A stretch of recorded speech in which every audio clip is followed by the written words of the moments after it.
In the ancient Medina of Tunis, where the walls remember the whispers of 1,000 years and the narrow streets echo with the footsteps of ghosts, there stands a bathhouse that has been abandoned since the French colonial period. The locals call it the Bathhouse of Lady Lala Aisha.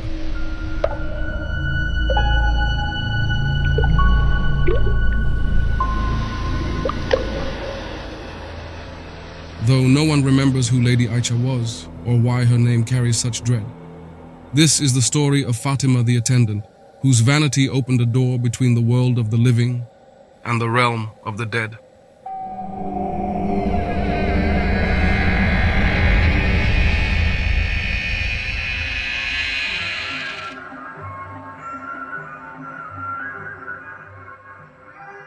Fatima worked at the Grand Bathhouse in the heart of the Medina, where wealthy Tunisian women came to bathe in the steaming pools and be pampered with oils and henna. She was known throughout Tunis for her beauty, skin like polished marble, eyes like black pearls, and hair that cascaded like silk down her back. But Fatima's greatest pride was not her beauty alone. It was her knowledge of the ancient rituals, the secret baths that could preserve youth and enhance allure. In the deepest chamber of the bathhouse, behind walls covered in intricate zellige tiles, she practiced the old Berber traditions her grandmother had taught her. Beauty is power, my dear, but power demands sacrifice.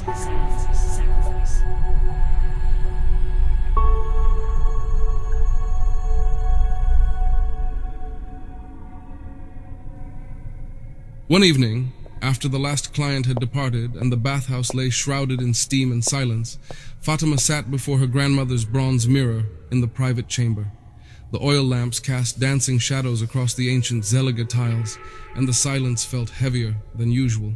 "Look at me," she whispered to her reflection, studying every perfect feature. "Look at this face, this skin, this hair. How can they not see? How can every mother in Tunis ignore such beauty?" Her voice cracked with a pain she rarely allowed herself to feel. 25 years old, skilled, beautiful, from a respectable family, yet she remained as unmarried as a widow, as unwanted as damaged goods. "What is wrong with me?" she asked the mirror. "What am I missing?" The reflection offered no answers, only the same perfect face that had gazed back at her every day of her life. As tears began to blur her vision, something extraordinary happened. The bronze mirror began to shimmer and the reflection changed. Instead of her own face, she saw another woman, ethereally beautiful, draped in jewels that caught light from sources that didn't exist.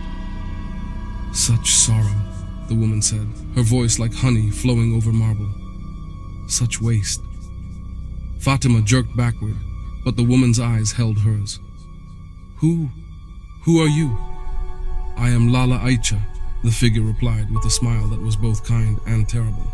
"I am someone who understands your pain, Habibti.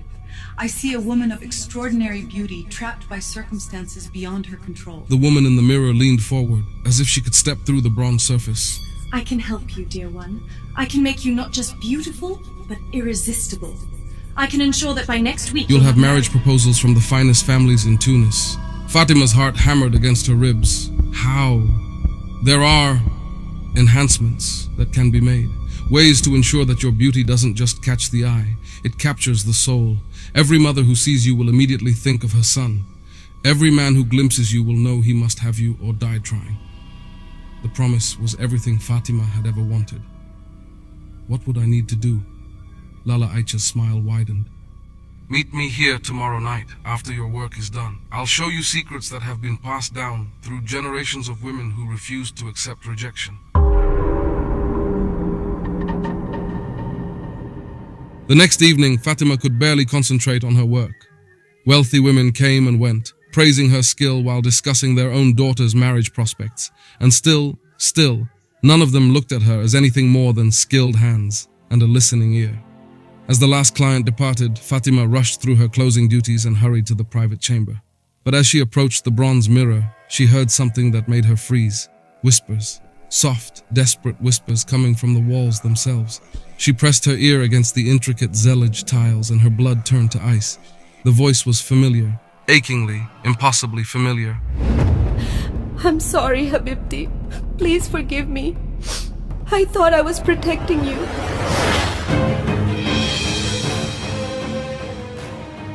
Yema, is that you? Fatima whispered, using her childhood name for her grandmother.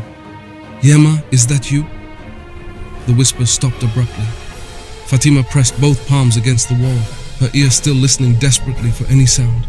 Is someone there? Please, if someone's there, a voice hissed from within the wall. Run before she... The hand vanished as suddenly as it had appeared, the tiles becoming solid once more. Ready, my dear. Fatima spun around to find Lala Aisha standing behind her, no longer confined to the mirror. The woman was even more beautiful in person, but there was something wrong with her beauty. Too perfect, too cold, like porcelain rather than flesh. What? What was that? Fatima stammered, pointing at the wall. Someone spoke to me from inside. Old buildings make strange sounds. Lala Aisha said dismissively, gliding closer. Steam and settling stones create all sorts of illusions. Now, shall we discuss your future? But Fatima's mind was reeling. That had been her grandmother's voice. She was certain of it. And the hand, the desperate warning. Wait, she said, backing away slightly. Before we begin anything, I need to understand. How exactly are you going to help me? And what's the price?